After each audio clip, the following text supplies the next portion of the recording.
ঢালিউড অভিনেতা শরীফুল রাজের সঙ্গে বিচ্ছেদের পর আবারও আলোচনায় অভিনেত্রী পরীমণি। ফেব্রুয়ারির দ্বিতীয় সপ্তাহকে বলা হয় ভ্যালেন্টাইন উইক। আর ভালোবাসার সপ্তাহে নিজের মনের ইচ্ছা প্রকাশ করেছেন তরুণ প্রজন্মের সঙ্গীত শিল্পী শেখ সাদি। আর তার মনের ইচ্ছা প্রকাশের পরই তা নিয়ে শুরু হয়েছে নতুন গুঞ্জন। 9 ফেব্রুয়ারি রবিবার রাতে ভেরিফাইড ফেসবুক পেজে এবং নিজের অ্যাকাউন্টে কয়েকটি ছবি পোস্ট করেন শেখ সাদি। ক্যাপশনে লিখেন, অন্য কোনো মেয়েকে এখন আর আমার ভালো লাগে না, পরি আমার। এরপরই জুড়ে দিয়েছেন ভালোবাসার একটি ইমোজি। এই ক্যাপশন দৃষ্টি এড়ায়নি নেটিজেনদের, এমনকি চিত্রনায়িকা পরিমণিরও নজরে এসেছে। তিনি দরজার আড়াল থেকে উকি দেওয়া একটি পুতুলের ইমোজি দিয়ে মন্তব্য করেছেন, ও। এরপরই ভক্ত, শুভাকাঙ্ক্ষী ও নেটিজেনরা তাদের নিয়ে বিভিন্ন মন্তব্য করতে থাকেন।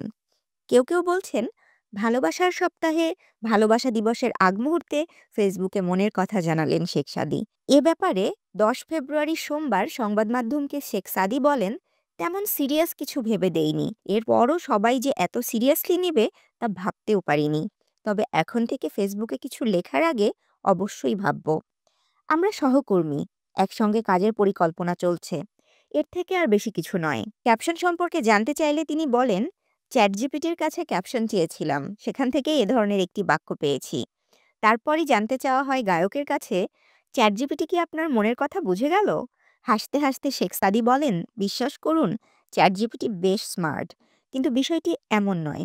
তবে এটা ঠিক, প্রতিটি ছেলেই চাইবে তার জীবনসঙ্গী পরীর মতো হোক। পরীর মতো, তাই লিখেছি।